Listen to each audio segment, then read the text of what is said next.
On this week's episode, our story was spawned by a terrific find, a 1925 to 1926 game-used Louisville Slugger baseball bat of Max Flack, who played in the majors between 1914 and 1925.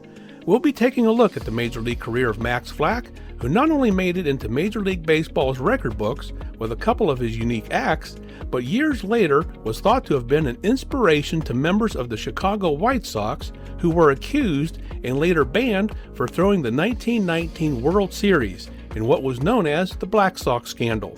So grab some peanuts and Cracker Jacks and join us for an inning or two, right here on History and Relics.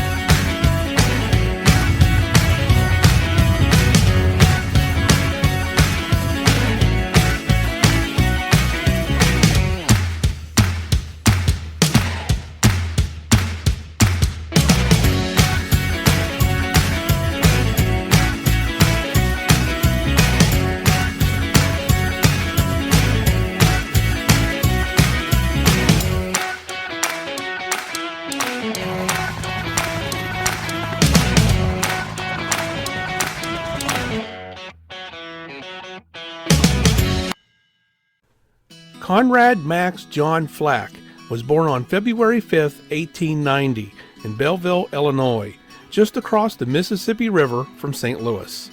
He was the third of four sons born to Henry and Mary Flack. Flack's father was a custodian at the St. Clair County Courthouse for 20 years. Flack's name was spelled F-L-A-C-H. However, in newspaper accounts early on in his 16-year professional baseball career, the name was spelled F-L-A-C-K. He never corrected the sports writers, so F-L-A-C-K became the common usage. Flack got his start in baseball with the Belleville Maroons of the semi-pro Illinois-Missouri Trolley League.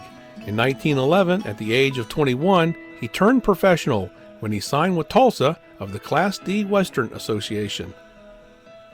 By February 1914, it was reported that he had signed a big league contract with Chicago of the Federal League, or Chief-Eds as they were called. Early reports out of Chicago's spring training camp in Shreveport, Louisiana, commended Flack. When Chicago opened their season on April the 16th at Kansas City, Flack was their starting left fielder and leadoff hitter. In the final 2 weeks of the regular season, Chicago won 7 of 9 games, and on October 3rd were in first place, with a 2-game lead over Indianapolis. Over the final 5 days of the regular season, Chicago went 2 for 3, while the Hoosiers won their final 6 games to pass Chicago. The Hoosiers finished 88-65-4, while the Chief-Eds were 87-67-3. Flack hit for 247 in 134 games, with a team-high 37 stolen bases. Before the 1915 season, Chicago, which had officially become the Whales under the management of Joe Tinker, signed 2 outfielders, Leslie Mann, who had played in the 1914 World Series with the Boston Braves, and Charlie Hanford, who had played for the Buffalo Federal League team in 1914. Nearly every day of the season in 1915, Flack was in the lineup.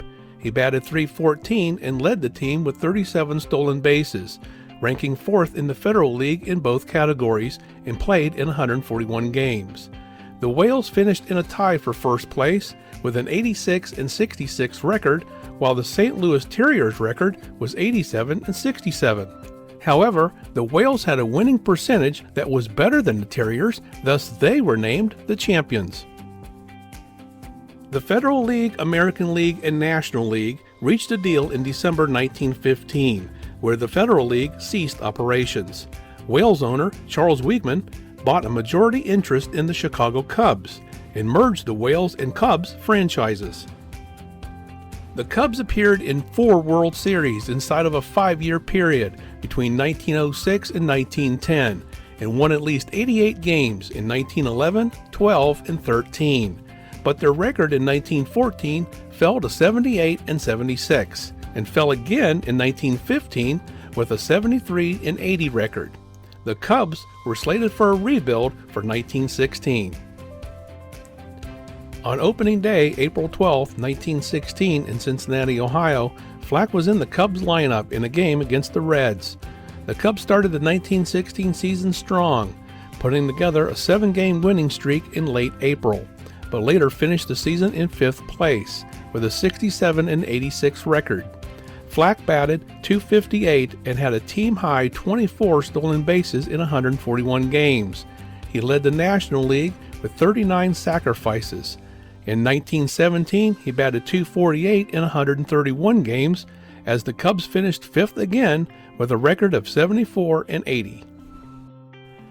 In early 1918, after going 2 for 3 in their first 5 games, the Cubs won 9 consecutive games to improve to 11-3. By early July, they were 50-20. They later won their first pennant since 1910 with a record of 84-45, finishing 10.5 games ahead of the New York Giants. Now it's off to the 1918 World Series against the Boston Red Sox. Flack batted .257 in 123 games during the regular season and was 5 for 19 with 4 walks in the World Series against Boston, who won in 6 games. Let's go over some of the highlights of the series. There was a funny moment involving Flack and Babe Ruth during Game 1 of the World Series. The Red Sox went into the series worried about Cubs outfielder Leslie Mann, who hit .288 during the regular season and was known to crowd the plate when hitting. Boston's pitchers were told to pitch him inside. With Boston barely hanging on to their 1-0 lead in the bottom of the 5th, Red Sox pitcher Babe Ruth knew what to do, or so he thought. With 2 outs and Flack at the plate, Ruth thought that he was facing Leslie Mann and pitched the ball inside. Flack was hit by the pitch, which got him to first base. Ruth then got the 3rd out of the inning and returned to the dugout, expecting to be complimented, but no one said a word about it. After a little while, Ruth blurted out, "Say fellas, I guess I didn't dust off that Leslie Mann that time. That stopped him." For 2 days, the Chicago players wondered why such a loud burst of laughter came from the Red Sox dugout after that inning. Well, Ruth had mistaken Max Flack for Leslie Mann and had dusted off the wrong man. When Flack heard about it, he said, "Well, that's a mighty good joke on Babe Ruth, but where do I come in? I took the sock on the neck." The Red Sox won 2 of the 3 games in Chicago before the series switched to Boston for the final 3 games. In Game 4, Flack, who was 3 for 10 in the first 3 games, was 1 for 4 and was picked off twice, becoming the only player in World Series history to be picked off twice in 1 game. After opening Game 4 with a single, Flack was picked off first by Red Sox catcher Sam Agnew. In the 3rd inning, he reached after hitting into a fielder's choice. He advanced to second, where he was picked off again by Ruth. The Red Sox won the game 3-2. In Game 5, won by the Cubs 3-0, Flack was 0 for 2 with 2 walks. In Boston's series-clinching 2-1 victory in Game 6 at Fenway Park, Flack was 1 for 3 with a stolen base. In the 3rd inning of Game 6, Flack dropped a routine 2-out drive to right field, allowing Boston to score its only 2 runs in the 2-1 series-clinching victory, the last the Red Sox would achieve until 2004. Getting hit by a ball pitched by Ruth in Game 1 was the thing most remembered about Flack's 1918 World Series appearance. However, decades later brought about a new theory into why or how Boston won the series. In 2011, the Chicago History Museum released testimony from the 1920 grand jury hearing that had examined corruption during the 1919 World Series between the Chicago White Sox and the Cincinnati Reds, also known as the Black Sox Scandal. One player who provided their testimony to the grand jury was Eddie Sicott. He admitted to being paid to throw the series to the Reds and testified that his team got the idea from the 1918 Chicago Cubs. Sycott's testimony was very vague, avoiding providing any names or details. He went on to state that baseball didn't want to investigate, but rather focused their efforts only on the Black Sox scandal instead. Of all the players on the Cubs team whose performance was most questionable, it was Flack.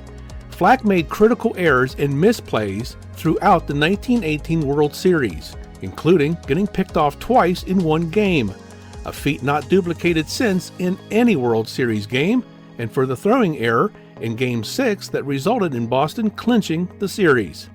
Not a good performance for someone who led the National League in fielding percentage twice in his career. Did Flack or any member of the 1918 Cubs team throw the World Series?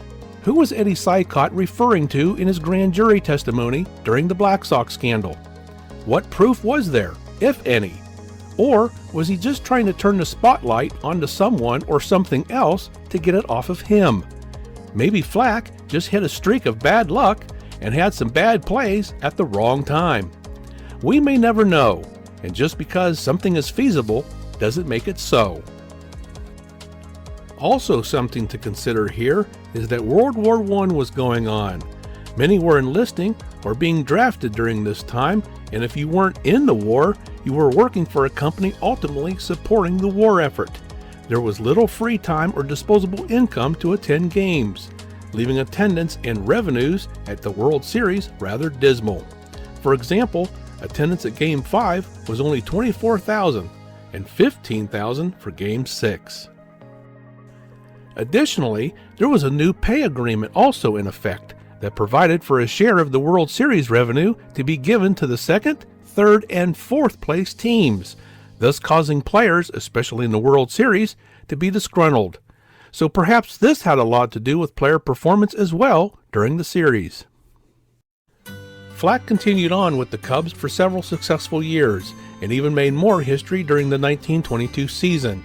The Cubs started the 1922 season by winning 10 of their first 13 games, but they fell to 18-20 after a loss to the St. Louis Cardinals on May 29th. The next day, Flack was traded to the Cardinals. It was a holiday doubleheader in Chicago against the Cardinals. The Cubs won the first game 4-1, but after the game, Flack was traded to the Cardinals for outfielder Cliff Heathcote. The players switched clubhouses, and in the second game, the Cubs won again 3-1. Flack and Heathcote became the first two Major League players in history to play for two teams in the same day. Flack's final big league season was 1925, the same year that this game-used bat of his dates to. He took a pay cut to remain with the Cardinals. He hit .249 in 79 games, but spent the 1926 season with Syracuse of the International League, hitting .243 in 121 games. During his 12-season big league career, Flack batted .278 in 1,411 games. After retiring from baseball, he was the chief custodian at East St. Louis, Illinois High School. He died on July 31, 1975 in Bellevue, at the age of 85. Before we close, I'd like to share with you another interesting story pertaining to the 1918 World Series. In 1916, President Woodrow Wilson ordered that the Star-Spangled Banner be played at military and other appropriate occasions. The playing of the song 2 years later during the seventh-inning stretch of the 1918 World Series and thereafter during each game of the series is often noted as the first instance that the anthem was played at a baseball game. However, it had been performed as early as 1897 at opening day ceremonies in Philadelphia, and then more regularly at the Polo Grounds in New York City beginning in 1898. Nonetheless, the tradition of performing the national anthem before every baseball game did not begin until World War II. So with that, let's enjoy a rendition of the Star-Spangled Banner. Oh, say, can you see by the dawn's early light what so proudly we hailed at the twilight's last gleaming, whose broad stripes and bright stars through the perilous fight o'er the ramparts we watched were so gallantly streaming, and the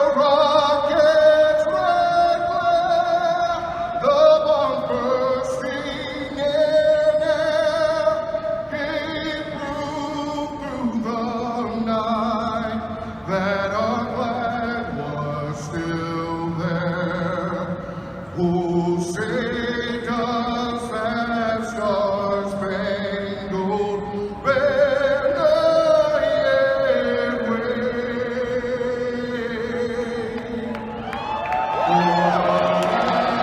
Land of the brave and the